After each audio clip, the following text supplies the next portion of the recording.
अंकित के जाने के बाद निहाल बेचैन हो गया। उसे अजीब सी फीलिंग्स आने लगी। उसने अपने मन में एक खालीपन महसूस किया और फिर उसने अपने मन में कहा, ये नव्या पता नहीं किस लड़के के चक्कर में पड़ गई। कल को कोई ऊंच नीच हो गई तो पता नहीं मैं दादी को क्या जवाब दूंगा। फिर निहाल ने अपना मोबाइल निकाला। उसमें एक फोल्डर था जिसमें बस नव्या की फोटो थी। निहाल उन फोटो को देख रहा था। नव्या के बचपन से लेकर आज तक की फोटो निहाल के पास थी। तभी निहाल ने अपनी आंखें बंद की। फ्लैशबैक 3 साल पहले। नव्या का स्कूल खत्म हो गया था। आज नव्या की फेयरवेल पार्टी थी। नव्या ने एक पीच कलर की जॉर्जेट की साड़ी पहनी हुई थी और हल्का सा मेकअप किया हुआ था और खुले बालों के साथ कान में इयररिंग्स पहने हुए अपने हाथ में पर्स लेकर दादी के पास आई। नव्या ने इतराकर दादी से पूछा, दादी आज मेरे स्कूल में फेयरवेल पार्टी है और मैं वहीं जा रही हूँ। जरा मुझे देखकर बताइए ना कि मैं कैसी लग रही हूँ। दादी ने उसकी बलाएं लेते हुए कहा, हाँ हाँ मेरी नव्या तो बहुत सुंदर लग रही है। कहीं मेरी बेटी को किसी की नजर ना लग जाए। नव्या ने कहा, दादी लेकिन मुझे पार्टी में ड्रॉप कौन करेगा। तभी निहाल मेन गेट से अंदर आया। दादी ने निहाल को देखकर कहा, निहाल बेटा नील तो घर पर है नहीं, तो ऐसा करो तुम नव्या को उसके स्कूल छोड़ाओ। इस पर निहाल ने एक नजर नव्या को देखा तो देखता ही रह गया। वैसे तो निहाल बचपन से ही नव्या को देख रहा था, लेकिन आज उसके देखने का नजरिया अलग था। उसके अंदर नव्या को देखकर कुछ फीलिंग्स आ रही थी। निहाल कुछ देर तक नव्या को ही देखता रहा और इन्हीं ख्यालों में खोए हुए निहाल को यह भी पता नहीं चला कि दादी उससे कुछ कह रही है। तब दादी ने निहाल की बाजू को पकड़कर हिलाते हुए कहा, निहाल निहाल मैं कुछ बोल रही हूँ। निहाल ने अपनी पलकें झपकाई और दादी की तरफ देखकर कहा, हाँ दादी बताइए। दादी ने कहा, आज नव्या के स्कूल में फेयरवेल पार्टी है तो इसे ले जाकर स्कूल में छोड़ देना। आज इसका लास्ट दिन है ना, तो ये मिल भी लेगी सबसे। दादी की बात सुनकर निहाल ने हाँ में गर्दन हिला दी और नव्या को लेकर उसके स्कूल चला गया। नव्या जैसे ही गाड़ी से उतरने लगी उसकी साड़ी का पल्लू निहाल की वॉच में अटक गया। नव्या अपने पल्लू को निहाल की वॉच से निकाल रही थी पर वो निकल ही नहीं रहा था और इस दौरान निहाल कंटिन्यू नव्या को देखे जा रहा था। निहाल को आज नव्या को देखकर कुछ अलग ही महसूस हो रहा था। साड़ी में नव्या बहुत ही खूबसूरत लग रही थी और निहाल बस उसकी खूबसूरती निहारे जा रहा था। बहुत देर तक जब नव्या का पल्लू निहाल की वॉच से नहीं निकला तो नव्या बोली, निहाल जी देखो ना ये निकल ही नहीं रहा है। आप अपनी वॉच उतारकर मुझे दे दीजिए, मैं पल्लू निकालकर आपकी वॉच आपको दे दूंगी। ये सुनकर निहाल ने अपनी वॉच निकालकर नव्या को दे दी और नव्या स्कूल के अंदर चली गई। निहाल नव्या को जाते हुए देख रहा था। तभी निहाल की नजर कार की सीट पर गई जहां नव्या बैठी थी। उस सीट पर नव्या का ब्रेसलेट गिर गया था। निहाल ने ब्रेसलेट उठाकर अपनी जेब में रख लिया और उसके चेहरे पर एक स्माइल आ गई। फिर उसने अपनी गाड़ी स्टार्ट की और वहां से चला गया। कुछ दिनों बाद निहाल की फीलिंग्स नव्या के लिए और ज्यादा बढ़ने लगी। निहाल अपनी फीलिंग को दबाना चाहता था पर उससे ऐसा हो नहीं पा रहा था। वो हमेशा चोर नजरों से नव्या को देखता रहता था। निहाल ने खुद को कंट्रोल करने की बहुत कोशिश की पर वो नाकाम रहा। जब निहाल को यह महसूस हो गया कि वो अपनी फीलिंग और ज्यादा दिन तक नहीं छुपा सकता तो वो अपने विला में शिफ्ट हो गया। दादी ने निहाल को रोकने की बहुत कोशिश की। दादी ने कहा, निहाल बेटा तू वहां अकेला रहेगा, तुझे यहाँ क्या प्रॉब्लम है? तुम सारे बच्चे साथ रहते हो तो मुझे अच्छा लगता है। निहाल अपनी दादी को छोड़कर मत जा बेटा। निहाल ने कहा, दादी एक ना एक दिन तो मुझे अपने घर शिफ्ट होना ही है और अवनी तो है ना आपके पास, मैं ही तो जा रहा हूँ और वहां से मेरा ऑफिस भी पास पड़ता है, तो प्लीज दादी मुझे जाने दीजिए। आपसे मिलने तो मैं हमेशा आता ही रहूंगा। लेकिन दादी का मन नहीं था कि निहाल उसके पास से चला जाए। निहाल जानता था कि अगर वो वहां रुका तो नव्या के लिए उसका प्यार बढ़ता जाएगा। इसलिए दादी के लाख मना करने के बाद भी निहाल अपने विला में शिफ्ट हो गया। अब निहाल प्रताप हाउस कम ही जाया करता था ताकि वो नव्या से दूर रहे। Flashback and. निहाल ने नव्या की फोटो को देखते हुए कहा, मैं जितना तुमसे दूर जाने की सोचता हूँ उतना ही तुम्हारी करीब आ जाता हूँ। बस एक बार ये पता चल जाए कि ये चिराग नाम का लड़का अच्छा है, फिर मैं खुद रुद्र से तुम्हारी और चिराग की शादी की बात करूंगा। निहाल ने नव्या की फोटो को टच करते हुए कहा, तुमसे दूर जाना थोड़ा मुश्किल है लेकिन तुम्हारे लिए इतना तो कर ही सकता हूँ। निहाल और नील की हालत सेम थी। वो दोनों ही दादी की नजरों में गिरना नहीं चाहते थे। बस फर्क इतना था कि अवनी नील से प्यार करती थी और नव्या चिराग से प्यार करती थी। शाम को जब रुद्र और निहाल ऑफिस से आए तो उन दोनों ने देखा कि सब लोग गार्डन में बैठे हुए थे। ये देखकर निहाल भी आकर अवनी, नील और किट्टू के पास गार्डन में बैठ गया। लेकिन रुद्र वहां नहीं रुका और वो सीधा अपने कमरे में आ गया। किट्टू रुद्र को देखकर बेचैन हो गई। उसका मन था कि वो रुद्र के पास जाकर एक बार पूछ ले कि क्या कोई प्रॉब्लम या टेंशन है, लेकिन किट्टू में इतनी हिम्मत नहीं थी कि वो रुद्र से ये पूछ सके, क्योंकि रुद्र ने कभी किट्टू को अपनी पत्नी होने का हक दिया ही नहीं था। रात को सब डाइनिंग टेबल पर डिनर कर रहे थे, लेकिन रुद्र नहीं था। तो किट्टू ने नील की तरफ देखा, जैसे कह रही हो रुद्र जी को भी बुला दीजिए। नील समझ गया और वो रुद्र को बुलाने उसके कमरे में चला गया।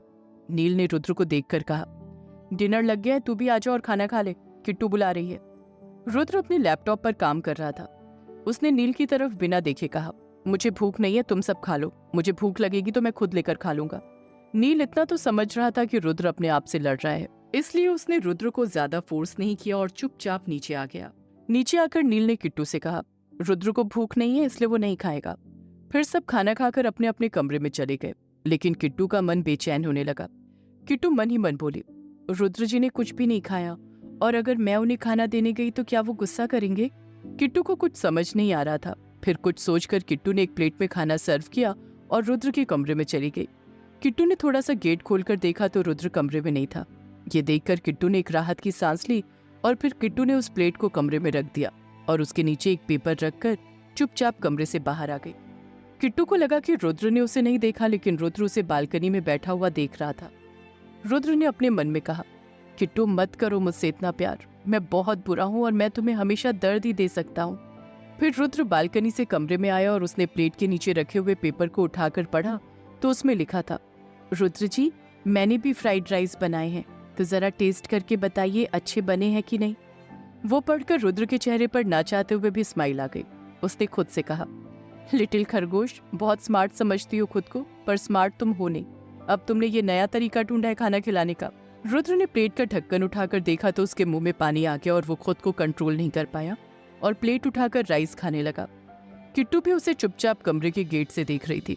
जब किट्टू को यकीन हो गया कि रुद्र खाना खा रहा है तो वो अपने कमरे में आकर सो गई। रुद्र ने खाना खाकर प्लेट साइड में रखा और टिश्यू पेपर से हाथ पोंछते हुए कहा, काश तुम सोमनाथ की बेटी ना होती किट्टू, काश। फिर रुद्र भी एक मीठी स्माइल के साथ सो गया। अगले दिन रुद्र सुबह सुबह उठकर ऑफिस के लिए तैयार होने लगा और फिर वो तैयार होकर नीचे आ गया। वो बाहर की तरफ जाने लगा, तभी उसने नोटिस किया कि डाइनिंग टेबल के पास किट्टू खड़ी है। रुद्र पीछे पलटा तो हैरान हो गया। उसने मन में कहा, इतनी सुबह सुबह किट्टू ने मेरे लिए नाश्ता बना दिया। फिर रुद्र किट्टू के पास आकर कहने लगा, मुझे भूख नहीं है, मैं नाश्ता ऑफिस में कर लूंगा। ये कहकर रुद्र जाने लगा तो किट्टू ने उसका हाथ पकड़ लिया। फिर किट्टू ने इशारों में कहा, प्लीज थोड़ा सा खा लीजिए। ये देखकर रुद्र ना चाहते हुए भी डाइनिंग टेबल पर बैठ गया। रुद्र अब किट्टू का और दिल नहीं दुखाना चाहता था। किट्टू ने आलू का पराठा और दही सर्व किया। रुद्र नाश्ता करने लगा। रुद्र ने एक पराठा खाया और उठकर कहने लगा, किट्टू ये बहुत ज्यादा हैवी हो जाएगा और मुझे आज बहुत जरूरी मीटिंग करनी है। लेकिन किट्टू ने उसका हाथ पकड़कर उसे बैठा दिया तो वो ना चाहते हुए भी बैठ गया। रुद्र ने अपने मन में कहा, किट्टू ने आलू के पराठे सच में बहुत अच्छे बनाए हैं, लाजवाब। 2-4 पराठे खाने के बाद रुद्र ने डाइनिंग टेबल पर से उठते हुए कहा, बस किट्टू इससे ज्यादा नहीं खा पाऊंगा। इस पर किट्टू ने अपनी गर्दन हिला दी, जैसे कह रही हो कोई बात नहीं। रुद्र के ऑफिस में निहाल किसी काम से रुद्र के केबिन में गया तो देखा रुद्र चेयर पर बैठे हुए अपनी आंखें बंद करके कहीं खोया हुआ था। इस पर निहाल ने कहा, रुद्र क्या हुआ, तबीयत तो ठीक है तेरी? रुद्र ने आलस भरी आवाज में कहा, तबीयत तो ठीक है लेकिन नींद बहुत आ रही है। निहाल ने कहा, नींद आ रही है, क्यों, क्या हुआ? रुद्र ने कहा, सुबह सुबह किट्टू ने आलू के पराठे खिला दिए। निहाल ने रुद्र की तरफ देखकर कहा, किट्टू तुझे प्यार करती है इसलिए वो अपना प्यार ऐसे ही जता रही है, तेरी केयर करके, और तू है कि उसे डिवोर्स देने की सोचता रहता है। रुद्र ने अपनी आंखें खोली और एक नजर निहाल को देखकर कहा, मुझे इस बारे में कोई बात नहीं करनी, मैं अपना डिसीजन ले चुका हूँ। सोनम की बर्थडे पार्टी के बाद मैं किट्टू को राठौर हाउस छोड़ आऊंगा। निहाल ने रुद्र को देखकर कहा, किट्टू के बिना जी लेगा? इस पर रुद्र ने कुछ नहीं कहा। निहाल को जब लगा कि रुद्र उसके सवालों का जवाब नहीं देगा तो वो रुद्र के केबिन से बाहर आ गया। निहाल के जाने के बाद रुद्र ने गुस्से से लैपटॉप को फेंक दिया और फिर गुस्से में खुद से कहा, नहीं जी पाऊंगा उसके बिना, लेकिन अगर वो साथ रहेगी तो मैं अपने मकसद से भटक जाऊंगा। इधर फार्म हाउस पर नील कानों में ईयरबड्स लगाकर गाने सुन रहा था और वो पूरे हॉल में घूम रहा था। घूमते हुए उसे ध्यान ही नहीं रहा और वो हॉल से होता हुआ अपने कमरे में चला गया। नील जैसे ही अपने कमरे में गया, अचानक उसके सामने अवनी आ गई, जो अभी अभी बाथरूम से निकल कर आई थी और वो सिर्फ एक टॉवल में थी। ये देखकर तो नील की चीख निकल गई। अवनी ने भी जब नील को अचानक देखा तो वो भी चीखने लगी। तभी नील झटके से अवनी की तरफ से पलट गया और जैसे ही वो कमरे से बाहर जाने लगा, कुछ सोचकर रुक गया और गुस्से में बोला, अवनी जल्दी से कपड़े पहनो। अवनी ने भी थोड़े गुस्से में कहा, नील एक तो आप बिना नॉक किए आ जाते हो और ऊपर से चिल्ला भी रहे हो। नील ने गुस्से में कहा, ये मेरा कमरा है और तुम जबरदस्ती मेरे कमरे में रह रही हो। अब जो कह रहा हूँ करो, फटाफट से कपड़े पहनो। अवनी ने थोड़े गुस्से में कहा, ठीक है आप जाइए, मैं पहन लूंगी कपड़े। नील ने थोड़ा चिढ़ते हुए कहा, मैं कहीं नहीं जा रहा।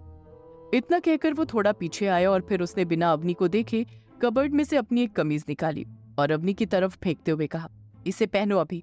अभी नील बहुत ज्यादा गुस्से में था और ये बात अवनी भी समझ रही थी, लेकिन अवनी को नहीं पता था कि नील इतने गुस्से में क्यों है, इसलिए उसने चुपचाप शर्ट उठाई और पहन ली। क्या होगा निहाल के एक तरफा प्यार का? क्यों नील अवनी पर गुस्सा हो गया? और कब समझेगा रुद्र किट्टू को? जानने के लिए सुनते रहिए ये कहानी सिर्फ पॉकेट एफएम पर।